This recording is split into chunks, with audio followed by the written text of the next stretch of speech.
Sydney's lanes and streets are no longer the forgotten backdrop to large skyscrapers.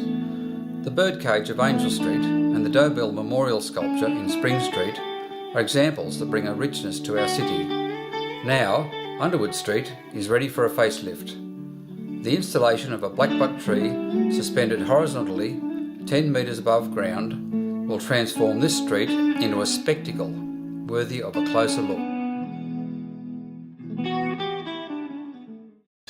It was a competition set up by Mirvac and the National Art School. We were asked to respond to the site, and the site is down in Sydney near Circular Quay, and I was thinking about what the site used to be before European settlement. It used to be natural bush. It was near a stream, the Tank Stream, and so I wanted to kind of evoke the feeling or the idea of pre-settlement Sydney, and I thought the tree might be able to evoke that. The crew is Doug Shoots. He's the boss. He's organising the whole thing. Paul Shoots, another bushman assisting, and me. This is on my place. I'm Ron McKinnon. The main income and the main reason this gully is such a lovely gully is the timber that grows on it. And since the 1850s, this bush here has been logged. Just selective logging, nothing hard. Continuous logging, and this bush now has more timber on it than it did, I remember 50 years ago when I was a boy. It's got more timber on it. But there's logs down in this bush here that are still 100 foot long, trees I should say.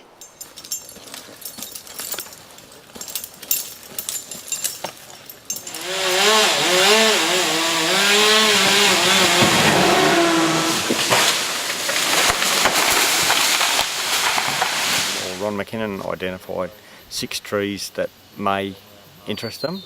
So then the artist and the engineer made a trip down, one from Queensland, one from Sydney.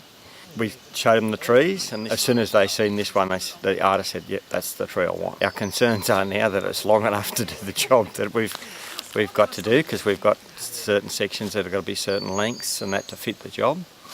The next concern is getting it down without damaging it.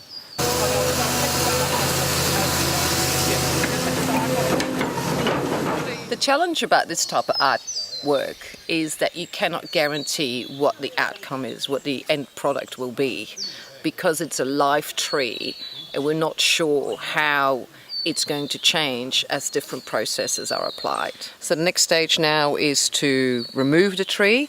Of course, this represents lots of logistical challenges. This is not the type of work or process that we do every day. So that's smack on, bottom goes 700. So that's a 700 diameter.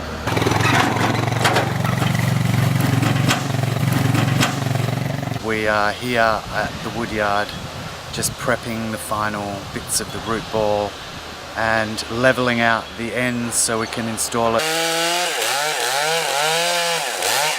Since we've brought it on site and unloaded it, had extensive clean up on the root ball, and that has to it has to be actually bark. There is bark on the roots, which people don't realise, and sand has all been cleaned off, or it's still being cleaned off.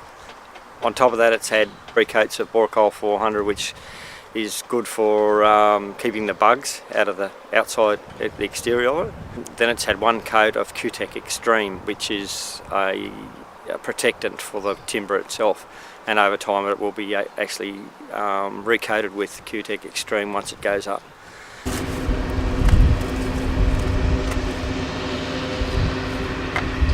So the process of getting it from drawing to the end stage is complex, but it's like any other artwork in that you make decisions on the run. I can visualize what it's going to look like, but I can't tell until it's up.